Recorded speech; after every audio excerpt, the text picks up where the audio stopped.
NACDL is the association of the nation's criminal defense bar.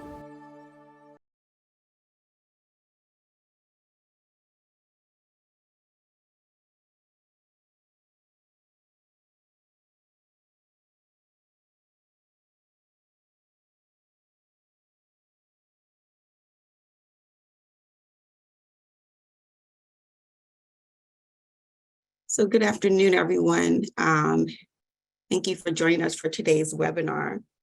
So my name is Monica Reed. I have the pleasure of serving as Senior Director of Advocacy here at the National Association of Criminal Defense Lawyers. So today's webinar discussion is going to be on systemic juror exclusion and really talking about how states continue to disenfranchise prospective jurors through sort of improper policy implementation. And we'll be joined by our two speakers, Professor James Binnall and attorney Will Snowden. So this webinar is actually occurring during April, which is Second Chance Month. Since 2017, NACDL, Prison Fellowship, and a host of other sort of state and national organizations have celebrated April as Second Chance Month. This year, though, advocates are also commemorating 50 years of our nation's sort of unjust and ineffective policy of mass incarceration, which unfortunately has contributed to a 500% increase in our prison population since 1973. This vast expansion of our nation's criminal legal system has produced a corresponding increase in the number of people with a criminal record, with numbers ranging from between 70 million and 100 million, or as many as 1 in 3 Americans with a criminal record. So unfortunately, our legal system continues to trap people in a sort of perpetual state of punishment. Additionally, across the country, our nation's jails, our nation's juries sort of fail to represent the racial, ethnic, and social economic diversity of the communities that they are drawn from. A variety of factors contribute to this disparity, but one of the most impactful is the exclusion of those with a prior criminal conviction. In fact, according to Prison Policy Initiative, these laws exclude individuals with a criminal record from serving on a jury, bar more than 20 million individuals from jury service. But however, research shows and continues to show that diverse juries do their job better. This recognition of the benefits of diverse juries has spurred some states to take proactive steps, revisiting policies that disenfranchise people with a felony conviction from serving on a jury. So in today's webinar, we're going to hear from our two speakers, and you will learn just how California and Louisiana have made some changes that may be unfortunately continuing to exclude people with a felony conviction. So with that, I'm going to turn it over to our first speaker, which is going to be Professor James Binnall. Thank you very much, Monica. Thank you for, the invitation to speak today. This is a topic that obviously I spent a lot of time researching, and so excited to share with you all some of what we found in looking at how these laws have been implemented. What I'd like to do today is to start by just providing a little bit of background about the exclusion of folks with felony convictions from jury service, what we know in terms of existing research, and then really what goes along with that existing research is really making the policy case for changing some of the statutes that do exclude folks with felony convictions from the jury process. I'm then going to move to the topic of this webinar, which is how California and Louisiana have frankly failed to notify their citizenry effectively about changes in legislation that would make folks with felony convictions eligible for jury service. I'm also going to just talk briefly about a study we just finished in California that talks a little bit, or that looked at the impacts of this failure to notify and what we may be losing in terms of jurors and participation in the jury process because we're failing to notify effectively. So first, I just want to talk a little bit about the pervasiveness of this issue. And I'm not going to spend a lot of time here because I do want to get to this notification issue, but when we look at the civic marginalization of folks with felony convictions, oftentimes in every election cycle, primarily we think about voting. Juror exclusion has gotten a lot less press. It has been the topic of a lot less research, but it is far more pervasive still than felon voter disenfranchisement or voter disenfranchisement for those with prior felony convictions. in our system now, 25 states and in the federal system, it is a lifetime exclusion for folks who have a prior felony conviction. Many states, 13, offer it up during the duration of a sentence, right? You'll be excluded only until that sentence is complete. Notably, a period of probation or parole that follows any custody time would also have to be completed before you were once again eligible. And then there are a series of hybrid states that take into account charge type, number of offenses, whether this is a first-time offense or a second offense, et cetera. Two of those hybrid states, which the topic of today's talk, are California and Louisiana. And I'll talk a little bit about how both of those states moved from permanent exclusion jurisdictions to hybrid jurisdictions. Lifetime challenges for cause in 2 states, and really only 1 state still has no statute that limits in any way someone with a felony conviction's opportunity to serve, and that is in Maine. Now, Colorado has no statute regarding petty juries, but does restrict when it comes to grand juries. Just briefly, for those of you who are more visual, the only change on this map that needs to be added is Louisiana will become striped. They will become a hybrid jurisdiction, but the rest are accurate. So what we see here is that we see that sort of southern band, and we see where those permanent exclusions still live. That's the sort of state of affairs these days. That's where we are. Recent legislative changes have occurred in Washington, D.C., in Connecticut, moving this sort of waiting period post-sentence, and in Louisiana, which moved, more importantly, from a permanent exclusion jurisdiction to one where folks with felony convictions are ever able to serve, which is a 5-year now. And Will's going to talk all about that when he gets there. So why do we do this? Why do we exclude people with felony convictions from jury service? Well, traditionally, there have really been 2 justifications that have been cited. The first is this idea that people who have committed a criminal offense have demonstrated that they lack character, and that this character makes them categorically unfit to serve. Courts have been less clear about whether this lack of character, or this alleged lack of character, will undermine the functioning of the jury, or whether it undermines principally the appearance of the jury, right? Whether or not just this appearance that folks with convictions are on the jury will delegitimize subsequent verdicts and the process altogether. But again, there's been some confusions among courts and lawmakers as to what exactly this character rationale means. A secondary justification for this practice has been traditionally this inherent bias rationale, which suggests that if you have been subject to the criminal legal system, if you've been convicted of a felony offense, what that means is that you will, if allowed to serve, sympathize with criminal defendants and be antagonistic towards the state, right? Or be adversarial towards the state. Those are the alleged justifications. Now, in terms of legal challenges to the practice of excluding folks with felony convictions from jury service, really not much there, right? There has not been much success on that front. Fair cross-section claims fail because courts have been unwilling to classify folks with felony convictions as a distinct class, although a very good argument could be made that, in fact, we are, and I say this as a formerly incarcerated person who has studied this for, at this point, a decade. And also equal protection claims, right, have found little success, none to be frank. And the reason there is because jury service is not a right that requires heightened scrutiny, and at this point we cannot overcome rational basis, right? Those who are challenging these statutes can't overcome that. Although argument could be made that given sort of empirical research that's been compiled over the last 6-7 years, suggests strongly, I think, that rational basis could be an issue. So apart from the legal case against the exclusion of folks with felony convictions from jury service, there's also the policy case. And I just want to briefly touch on sort of what we know now that this research has been done. As far as the character rationale goes, and as far as this instrumental argument that because people with felony convictions allegedly lack character, that they will undermine the functioning of the jury, studies, multiple mock jury studies that have included folks with felony convictions and folks without, suggest that folks with felony convictions perform as well as folks without. In particular, folks with felony convictions, at least in 2 mock jury experiments, raised more novel case facts and deliberated for a larger proportion of their jury's deliberation time, right? Their talk time was higher, a rough indicator of quality of deliberations. So in fact, contrary to the claim, folks with felony convictions seemingly enhanced deliberations, didn't detract from them. So all of the evidence that's been compiled thus far suggests that this instrumental argument really doesn't hold empirical water.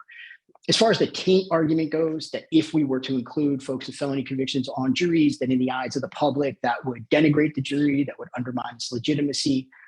In a recent study that we conducted, what we found was, in fact, that folks wanted people with felony convictions to serve on juries and rated juries with folks with felony convictions higher in terms of legitimacy, in terms of trust, than they did juries without.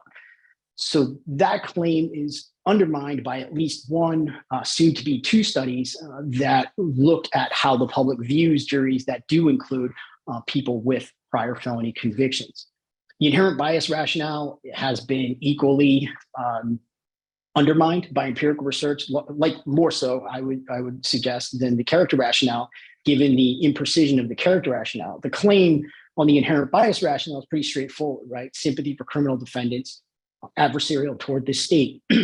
What I found and what others have found in looking at pretrial biases of folks with felony convictions is that, in fact, they are not a homogeneous group, that all folks with felony convictions, big surprise, I know, do not, right, favor the prosecution, favor the defense and disfavor the prosecution. That is not what we found.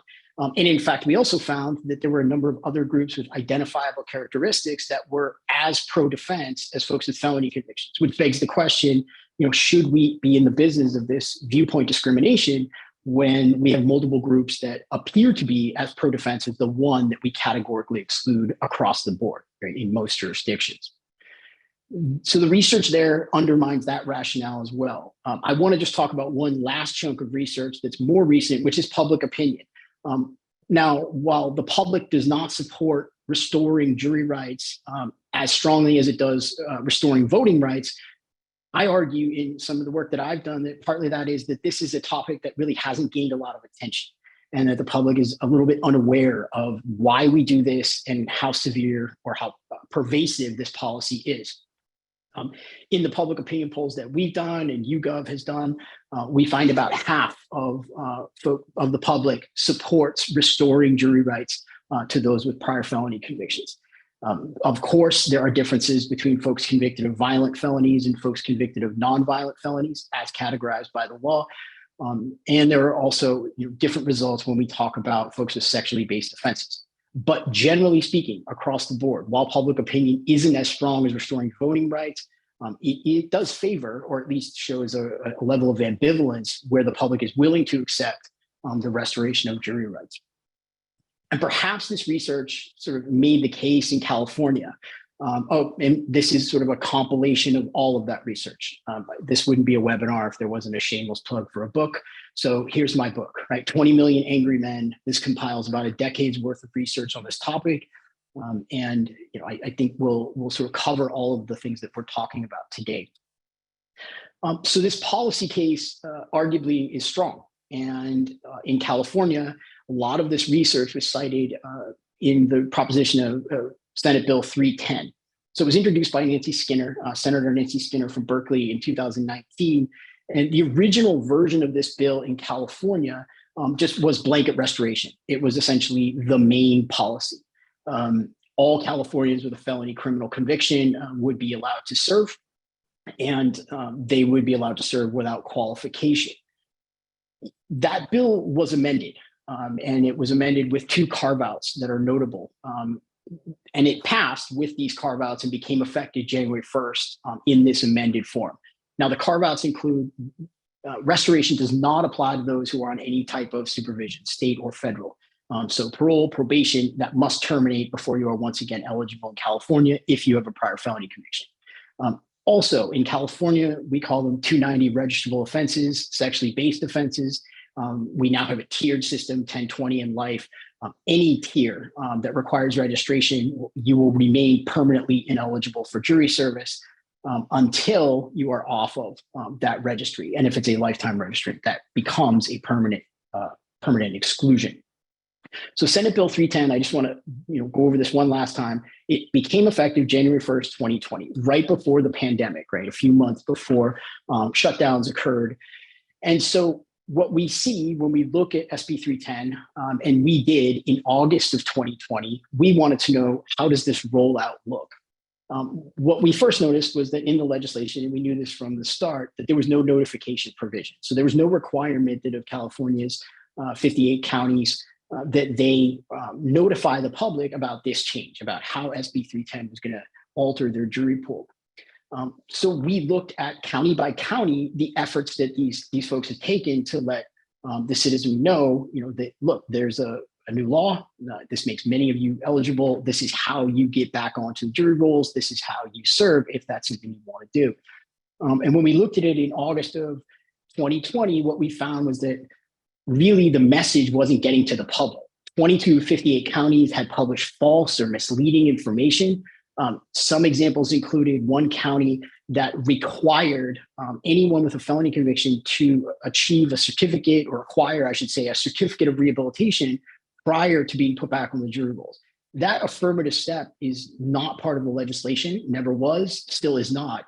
So that requirement really does inhibit, right, the ability of them to expand their jury pool with folks with felony convictions, given that they're requiring something that was not part of the legislation. In 14 of 58 counties, they simply made no mention of the changes that SB 310 brought about.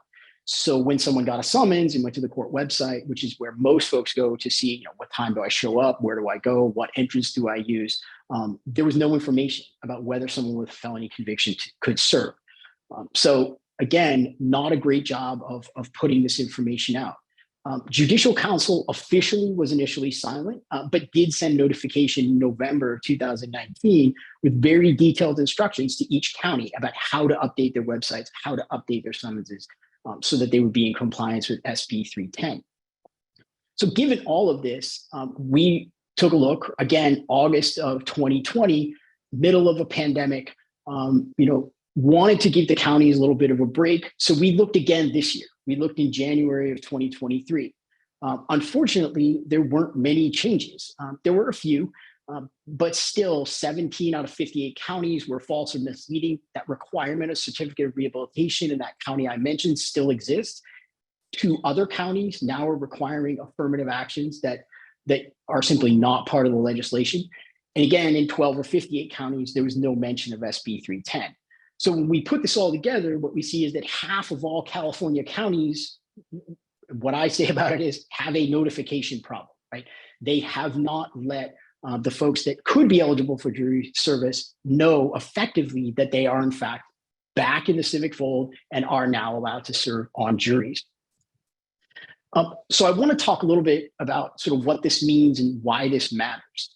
We did a study this past summer where we spoke to 30 formerly incarcerated college students who are generally up on legislative changes, are generally civically engaged.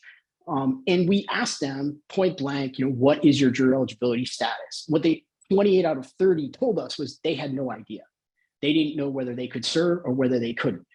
And all of the participants in this study were eligible to serve, according to SB 310. 17 out of these 30 incorrectly believed that they were ineligible for jury service and had thrown away multiple jury summonses. Every single person out of those 17 had been issued a summons, all multiple, and had all just discarded them given their confusion about the law. 11 out of 30 were unsure. And when we asked sort of like, well, what do you think about jury duty? Would you go if you did get a summons? Are you happy now that we're informing you that you are eligible? And 29 out of 30 welcomed a summons, said they were into it, planned to show up. And generally, our sample did express a favorable opinion of the jury. So our conclusion here is that what we could be losing are thoughtful, conscientious jurors that will show up and will try to do their jobs well. But unfortunately, given these notification issues, we may be losing that from the jury pool.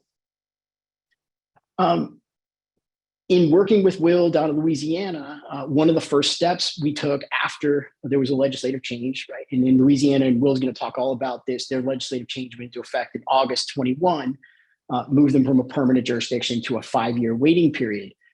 So made many Louisianans, I believe I'm saying that correctly, eligible for jury service if they had a felony conviction that was 5 years old and they had finished their sentence/supervision 5 years prior.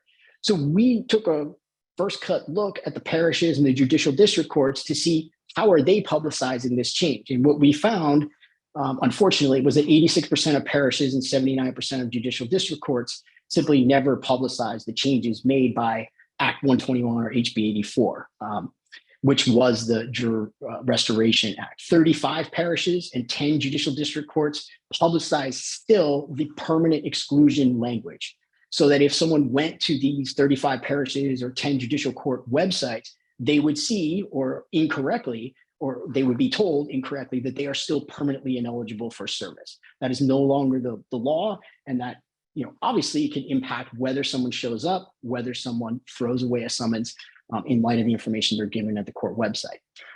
Interestingly, and this creates even more confusion, 9 parish and corresponding judicial court websites publicized conflicting information. So if you went to the judicial court website, you got something entirely different from the parish website and vice versa. So how are you to know whether you're eligible, whether you should show up?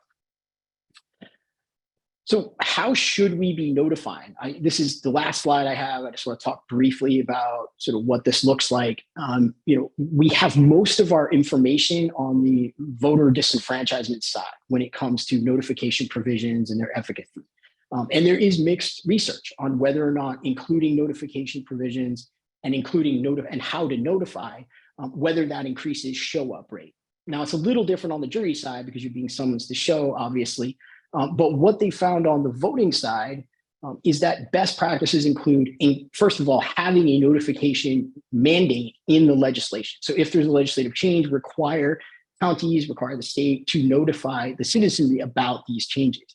Second, clear and concise language. On the voting side, they found that prominent language that was clear, concise, and direct, and not part of release packets where there's multiple stacks of paperwork, where it was independently given to someone being released or someone who is maxing out parole or probation, that had the most effect, right? That called attention to it and it got across. And directed at impacted individuals. These notifications were most effective when they were mailed through the U.S. Postal Service. They were addressed to the person most effective. And I think really importantly, not only notifying them that they had the right to vote, but encouraging them to go vote. I think we could sort of mimic this on the jury side, where these notifications not only notified folks that they were now eligible to serve on a jury, but also that they should come and they should serve, and sort of outlining the importance of this civic duty. So that's all I have. I'm going to turn it over to Will to talk more about the changes made in Louisiana and some of the notification challenges there, and how some folks have challenged those notification failures and what's been the result of that. So thank you very much. It's good to be here with you all and have this conversation about systemic juror exclusion. I was a public defender for 5 years in New Orleans, and a lot of my interest in what's happening with our juries has been informed by what I saw as a public defender. While I was a public defender, I saw this kind of funnel that was contributing to removing diversity from our juries. And I'm going to start describing this funnel for you all, but I'm going to focus on the top one, which is felony disenfranchisement. Professor Binnall already shared that there's 25 jurisdictions in federal court that does not allow people with felony convictions to serve on juries. And we think about the jurisdictions that have a higher representation of people of color with those convictions, with those felony convictions. That is one of these elements that is removing diversity from our juries. Another contributing factor to removing diversity from our juries includes the lists that we are utilizing to summon jurors. Many jurisdictions will use voter registration or DMV records to summon jurors. When we look at that practice in New Orleans, we were able to estimate that about 35% of people who otherwise would be eligible to serve on a jury are not being summoned because they don't have a driver's license or they aren't registered to vote. I want to kind of underscore this list of driver's licenses. Some jurisdictions will use state IDs as well, but the jurisdictions that are with driver's licenses, we think about how sometimes people's licenses will be suspended for failure to pay parking tickets or fine or whatever it might be. And in some jurisdictions, the names are being removed from active driver's license holders. And so that's another kind of way in which people are being removed. The third contributing factor that we've been able to recognize is the community mindset. I can't see all of you, but I would ask by a show of hands, how many of us either know someone or perhaps has been asked themselves, a person who's been trying to get out of jury service, right? A lot of people will get a jury summons and they'll do one of two things. They'll either call up one of their lawyer friends and say, hey, I just got a summons. How do I get out of jury service? Or they might just quickly Google how to get out of. And since that search term, or so many people are searching for that, Google will automatically populate jury service. You don't even have to type the whole sentence, which is really disheartening to me as a jury duty nerd that people are searching that much how to get out of jury service. The fourth contributing factor, removing diversity from our juries, is the voir dire process. Many of you are aware of the types of questions that prosecutors will ask that are intended to elicit affirmative answers from particular identity groups. They then use those affirmative answers to remove people from the juries. A common practice in New Orleans, and I know exists in other jurisdictions as well, is when I was a public defender, the assistant district attorneys would ask, how many of us have had a bad experience with the New Orleans Police Department? Inevitably, majority of Black and brown people would raise their hands. They would talk about that bad experience, and then that bad experience would be utilized to remove that person from the jury. So we think about these kind of four different factors removing diversity from our juries. The solutions aren't too complicated, right? With felony disenfranchisement, obviously the solution is to pass legislation that restores the jury right to people with felony convictions. For the summonsing process, the solution is really widening the net of lists that we are utilizing to summon jurors. So yeah, you can start with voter registration and DMV records, but you can also use additional things that will widen that net. Things like utility bills or tax assessor bills or child support payor lists, child support payee lists. And according to the American Bar Association, you want to get to about an 85% capture rate. And so when you only use lists like voter registration or DMV records, you're really limiting the ability to capture a much more representative audience and potential jurors. As it relates to community mindset, one of the things that the Juror Project tries to do is really change people's mindset around jury service, so that folks in community can really understand the access to power they have in the jury box, and that if they have problems and concerns of our criminal legal system, I want to make sure that they understand that there's power in that jury deliberation room, and it isn't power that it should just be kind of callously disregarded. And then lastly, when we think about the voir dire process, we've been seeing jurisdictions kind of increase some of the protections around the types of questions that can be asked, but also the types of answers that might be presumptively invalid reasons to remove a juror in the first place. And so it's exciting to see how we are seeing, it's exciting to see the expansion of protections that aren't really afforded from Batson and its progeny to really solidify and prevent juror discrimination from taking place.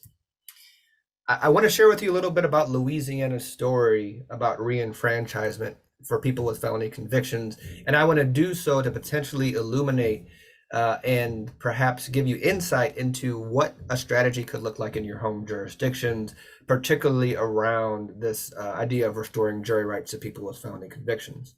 So in 2018, Louisiana restored voting rights to people with felony convictions. And at the time, Representative Ted James introduced the legislation. And for whatever reason, he thought that once the voting right for people with felony convictions was restored, that the jury right would automatically be restored. But what we found was that that simply was not the case, because it was two different elements of our criminal code. In 2019, Representative Ted James introduces legislation to restore jury rights to people with felony convictions, and for that right to be restored immediately after the person had completed their sentence or was no longer under the supervision of probation or parole. That bill did not ultimately pass, and it ultimately was killed by the Louisiana District Attorney Association. We met with them, we had conversation with them, and the concession that we were able to meet, which Professor Binnall illuminated, was there needed to be a quote-unquote 5-year cleansing period, so that a person with felony conviction could only serve on a jury if 5 years have passed from the completion of their supervision by the Department of Corrections or the completion of their sentence if they served a full term sentence. So 2021, we bring this legislation with the 5-year kind of cleansing period, and it ultimately passes. We didn't introduce something in 2020. As you all know, when the pandemic hit, at least in Louisiana, we didn't really know what was going to be happening at our state legislature. And so there really weren't a lot of bills that were introduced in 2020. So in 2021, the jury right for people with felony convictions is restored, and it actually mirrors the same restoration for voting rights. Similarly, for people with felony convictions to have the right to vote, they have to have that 5-year cleansing period.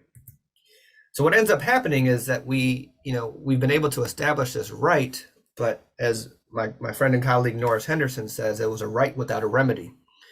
There's an organization in Louisiana called VOTE, which stands for Voice of the Experience.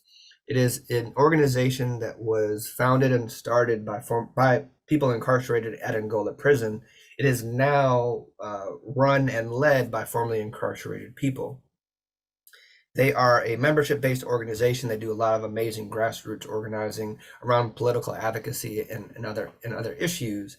And what happened this year was one of the VOTE members, one of their kind of regular everyday members, received a summons in the mail, and the language in 2023, and I'm sorry, Professor Binnall shared, August 2021 was when the law went into effect. So you fast forward to 2023, a VOTE member received this summons in the mail. The summons still included language that if you have a felony conviction, you cannot serve on a jury. So this VOTE member, being aware of the change in the law, calls the jury commissioner and asks one of the staff that answered the phone if they could serve, and they have a felony conviction.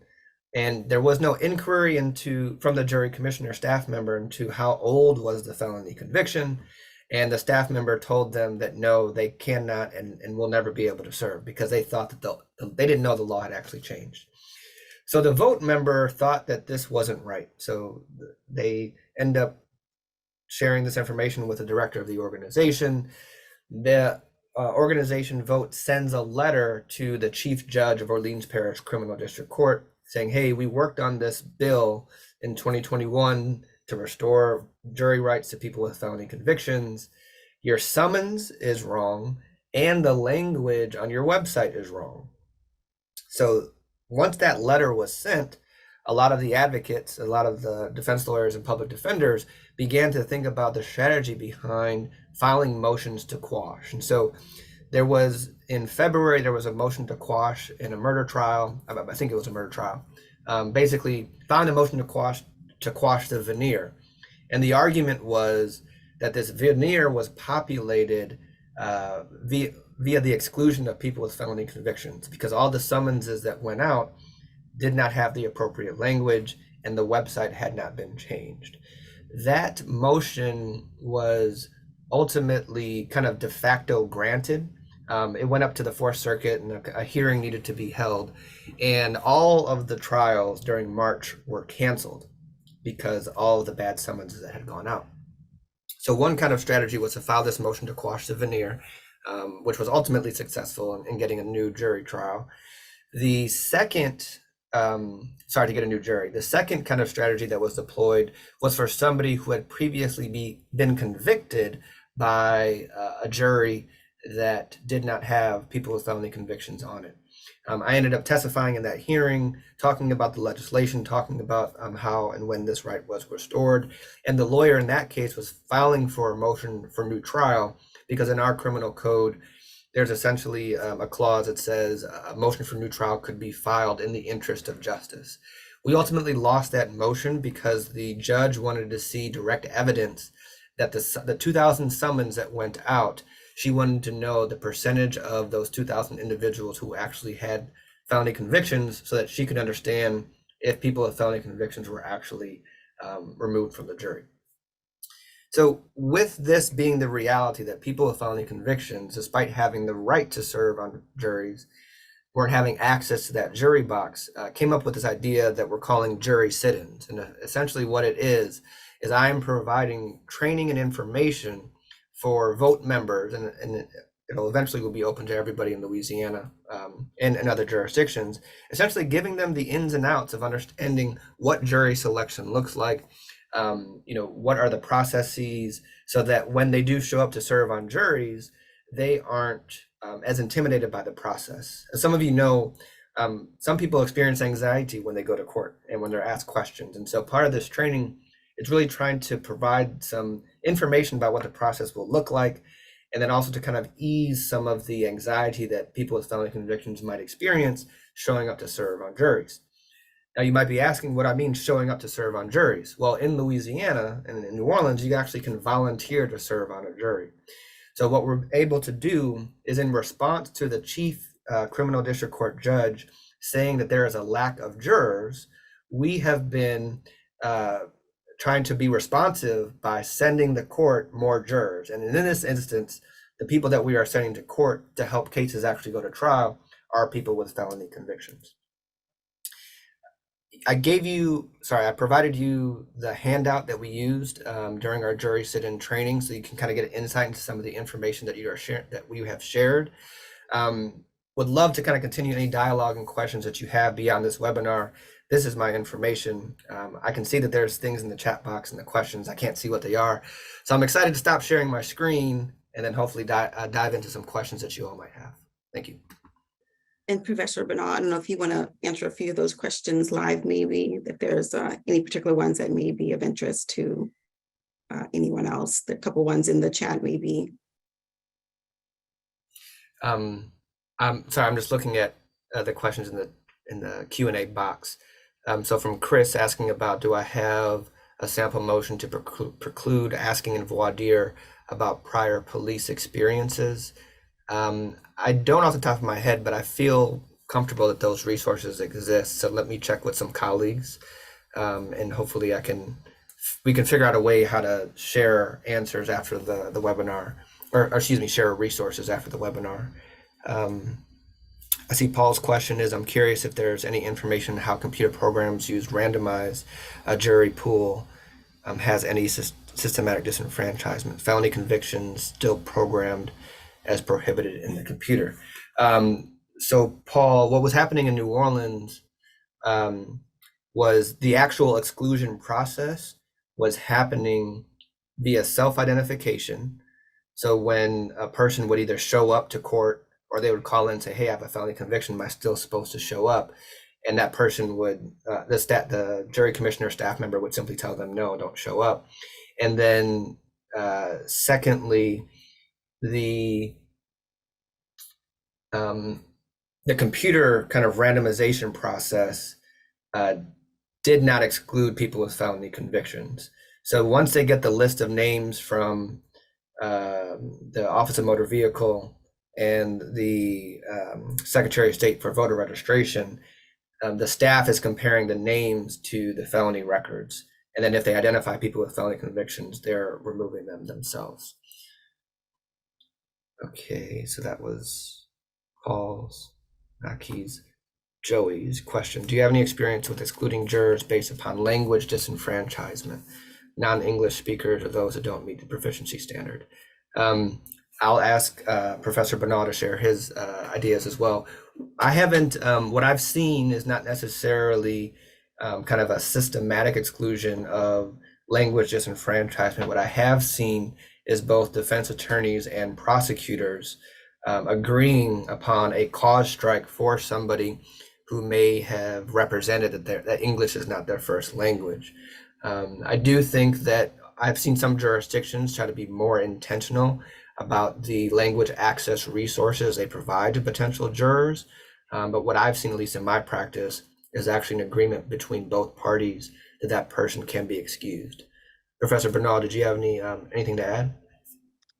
Not on the language piece. I do know some of my colleagues are working on that language issue. I know New Mexico has some language issues because it's part of the Constitution. I think it's the only state where it is. And there's some issues in Kansas that I'm currently involved in, but I don't have much to add there. No, I don't. Got it.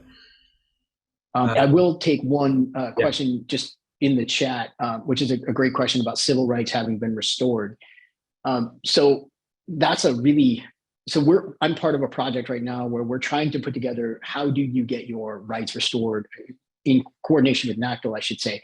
How would you go about doing that in every jurisdiction? And so we're hopefully going to compile that information and have it out by the end of the year so that folks with convictions know exactly these are the steps to take. This is what you need to do. I will tell you, years ago, I worked on some projects in Kentucky and some other states in the Midwest where I looked at pardons and I looked at gubernatorial pardons and the restoration of civil rights. And across the board, those did not contemplate jury service.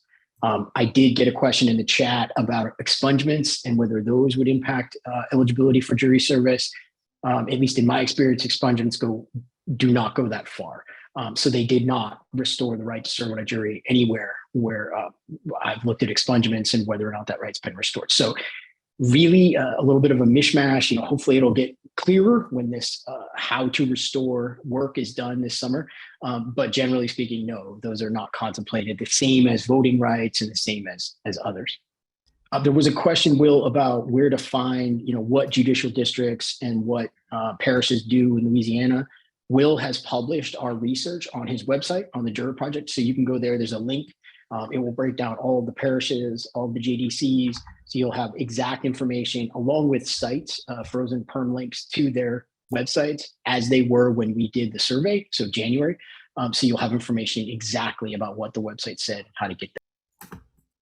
Okay. Sorry, we'll go ahead. I see another question about somebody who is not an American asking a question, or what are the most common underlying issues behind why someone would seek to get out of a jury summons, and what community solutions do I think would aid in addressing this? So sometimes people try to get out of jury service for a variety of reasons. Sometimes people don't have access to childcare. Sometimes people can't afford to take time off of their job. Sometimes people don't have transportation to get to court. I lift those three up as examples because in the United States, the access to the jury box is much more easy for somebody who has a salaried job, perhaps has a co-parent or somebody to help with parenting the children or watching the children, somebody who has access to transportation and can easily get to the courthouse. And so there is a wealth-based kind of factor at play in terms of who is it easier to serve on a jury and who is it more difficult to serve on a jury. And there's some socioeconomic factors that are at play as well. There are jurisdictions that have protections as it relates to an employer cannot fire a person for taking time off to go serve on a jury, but sometimes people will not be compensated by their job to serve on a jury. And then the jury compensation is peanuts. And it really, in most jurisdictions, you don't get paid unless you're actually sitting on the jury. So not showing up and just sitting in the jury lounge when you're actually sitting on a jury for trial. Another reason that I've heard that people don't want to be on juries is because they disapprove of the criminal legal system and they don't want to have dirty hands in kind of contributing to a system that they don't believe is actually exercising justice. Yeah, and I'll just mention just an article that I think is great by a woman named Sonali Chakravarti recently came out called How Woke Can a Juror Be? And I think we're starting to think about different conceptions of what it means to be partial, what it means to be impartial, in being able to incorporate diversity of experience without, sort of violating any impartiality norms. And I think, there are some folks who are these days pushing on the edges of that. And I'm doing some work now with sort of what folks with convictions bring to jury service. So an interesting article, and I think one that speaks directly to the point Will just made. I see my friend Callie Steele has a question. Do we have any ideas about how to expand the way that jurors are summoned, for example, using public assistant lists or utility lists? This is often determined by the actual statute. So sometimes the statute will prescribe you can use voter registration or DMV records, period. Or it'll say voter registration and DMV records or any other list that is approved by the en banc panel of judges or the jury commissioner or the clerk of court. So there's kind of two tracks that you can go down. If the language is voter registration and DMV records, period, then you would have to lobby, your legislation to create an expansion. If the statute says something like any other list that is approved, then you lobby the criminal court or you lobby the clerk of court or the jury commissioner to expand their lists. One of the kind of methodological approaches to making the argument is you can say, we want to reach 85%, 90%, 85%, what the American Bar Association, I believe, says is the target capture rate. Let's say we can use voter registration and DMV records to approximate how many eligible jurors who are actually captured by that. Let's say it's only 65%.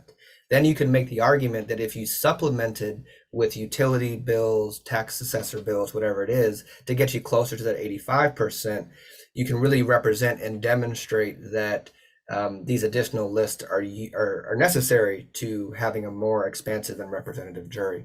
And so, Callie, for you, my recommendation for the starting point is to look at the statute to see if there's already language that is allows for additional lists to be approved. If there isn't, then we'll have to think about what a legislative strategy would be to create that expansion.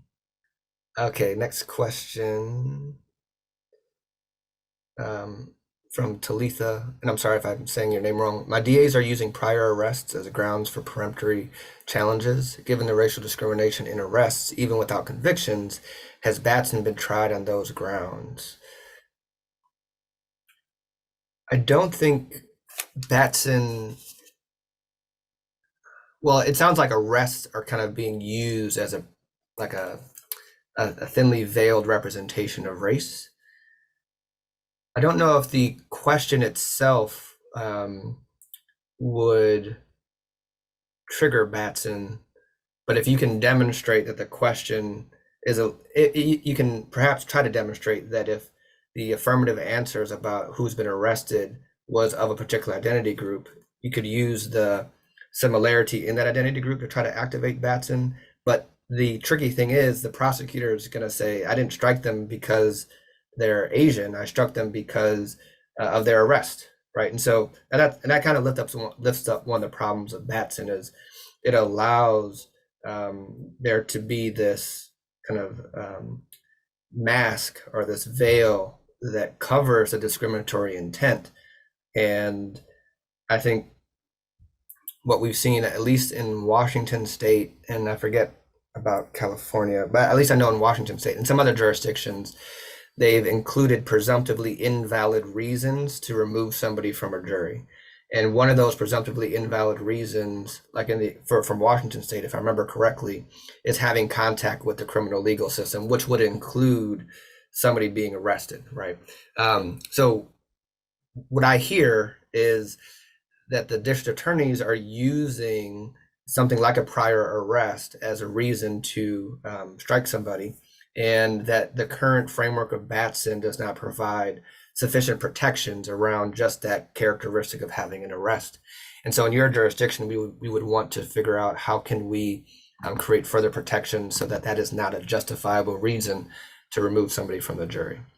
The next question I have in the queue, any information available regarding states paying more to overcome disenfranchisement of potential panel members earning hourly wage? There is, I think it's still kind of a pilot program in San Francisco called Be the Jury. And it is a program that is providing, if I remember correctly, $100 in compensation for jurors. And so there was a 6-month kind of preliminary study or analysis that was produced that has demonstrated the benefits of increasing diversity and representativeness through this program as it relates to providing more compensation. So I would encourage you to look up, I believe it's called BE, the Jury program in San Francisco, to get a little bit more information about providing additional compensation and how that contributes to more representative juries. Jamie, you want to take this next one? Does voir dire do more harm than good? On this topic, I in sort of experiencing what it looks like to, in open court, question someone who has a prior felony conviction about that prior felony conviction and about their fitness for jury service. I have not done systematic research, but what I have seen anecdotally in 4 to 5 instances is someone with a felony conviction being asked in open court to talk about their time in prison, to talk about the details of their conviction and whether or not or how that would impact their fitness for jury service. In a really poignant sort of exchange that I saw up north, there was a man who had been in prison for a number of years and felt really uncomfortable in court and speaking to a judge and speaking in front of folks.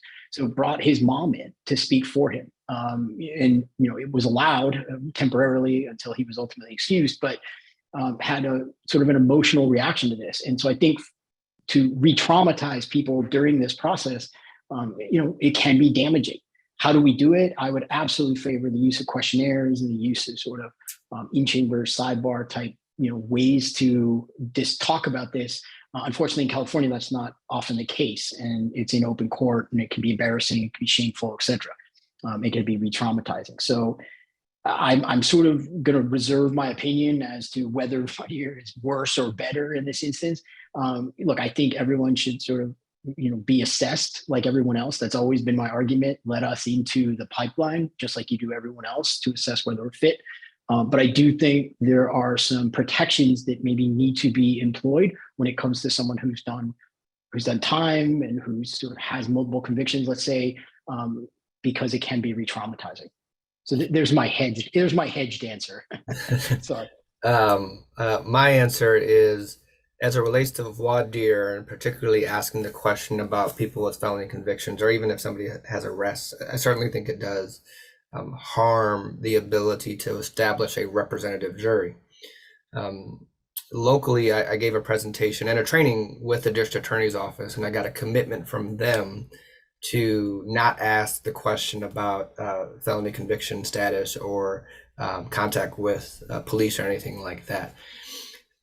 The purpose of voir dire, as you all know, at least from a defense perspective, when I practice, we're trying to find the haters, who are the bad people that just aren't going to be good for your theory of defense. And obviously from a prosecutorial perspective, when you're asking about felony convictions, or you're asking about contact with police or arrests, it gets to the myths that Professor Binnall lifted up, that there's this assumption that people with felony convictions are going to have a bias in favor of accused people of crime, or that they're going to automatically vote not guilty. And all this thing has been debunked. But so I think there can be harm committed in voir dire when you're asking those particular questions, because it kind of removes a more fair assessment of whether or not that person could be a good juror. John, I see in the Q&A, John shared Connecticut has presumptively invalid reasons, and thanks, John, for listing those out in the Q&A. If folks want to see them, hop in the Q&A box, and John has listed all of the presumptively invalid reasons. Thank you for doing that. Questions? Do we have thoughts on the abolition of peremptories like Arizona recently did? I do have thoughts, and I'm a little... so I'm in favor of the elimination of peremptory strikes for prosecutors. And many of you are probably not surprised. But that's actually not what's happening in Arizona. Arizona, my understanding is that the peremptory strikes have been eliminated for both parties. The reason why I say for prosecutors is because it is the accused person that has a right to a jury of their peers, not the state, not the government. And therefore, since the accused person has the right, they should have the tool of peremptory strikes to remove people from the jury, to be consistent with that right of the jury of their peers. The government doesn't have that right via the Sixth Amendment to a jury of their peers. And so that's why I'd make the kind of the defense biased argument that the state should not have access to peremptory strikes. But the justification would be the historical juror discrimination that has taken place has been at the hands of the government via the use of peremptory strikes. And that really, from my understanding of speaking with some of the practitioners in Arizona, the elimination of peremptory strikes has really eliminated the racial discriminatory practices during jury selection. So I think there's some benefits. I would love for defense attorneys to still have access to peremptory strikes. So I really think it's an interesting opportunity for us to learn more from Arizona in terms of how it has improved the demographics of the juries. But I thought I saw some legislation filed to bring back a certain number of peremptory strikes. And so they eliminated them. And then I think they talked about perhaps bringing a few back, but I haven't seen the status of that legislation. So it might still be no peremptories at all. Professor Binnall, did you have thoughts? Sort of, I hate to sort of say this, but I mean, I echo yours, right? I don't have strong opinions one way or the other. I do think that defense attorneys need peremptory strikes. And so I don't know. I'd like to see more information come in from the jurisdictions that are attempting it as we speak. Yeah, and as we all remember, sorry, I was answering questions like crazy. Yeah, no, I mean this Q&A and chat box is live. Like, there's so much going on. I'm only in the Q&A. I don't even know what's happening in the chat box, but I love this engagement. Thank you all. I do want to just remind us, in Batson versus Kentucky, this 1986 Supreme Court case, Thurgood Marshall kind of warned us. He said, as long as we still have peremptory challenges or peremptory strikes, juror discrimination is still going to happen. And we saw the evolution of that as it related to prosecutors using reasons to disguise their discriminatory intent and actually have trainings that say, hey, if you say this instead of this is how you can actually get around Batson. So peremptory challenges are certainly a problem in terms of the historical way they've been used to eliminate and remove people of color from juries. And so it's definitely something for us to kind of continue to keep an eye on from Arizona. Okay, the next question I see in the queue, do you find significantly greater undeliverable postal summonses because of greater household movements and greater poverty? And for folks with prior convictions, how can you address this issue? Professor Binnall, you want to give a quick, or you want to take first stab at this one? Yeah, so I mean, anecdotally, yes, right? I think that I've seen that in the formerly incarcerated folks that I work with. I work with Project Rebound in California, so we have 70 some odd students in our program. They all know that if they get a jury summons, they have to answer, at least in my program, right? But oftentimes the summonses don't find them because they are a little more transient than the general population, and so that is difficult.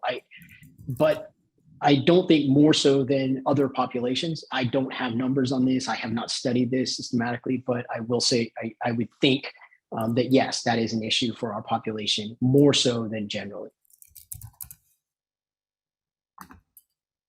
I agree, and I think I just saw Professor Chernoff agree as well. Good to see you, Nina, or at least see your name. Okay, the next question. Pennsylvania is extremely conservative on the issue of people with felonies serving on a jury. Anyone who has been in prison for more than a year cannot serve on a jury. How can we work to change this in Pennsylvania? Yeah, go ahead. I did my time there. So so I was in prison in Pennsylvania, spent time at Greaterford and at Camp Hill. I know all about the conservative sort of aspect of their criminal legal system. I think, for me, first step would be, let's talk and maybe start to do some research there that's specific locally, that can maybe serve as some backing for some proposed legislation. I think we have a lot of research nationally and in California that was helpful when we worked on SB 310.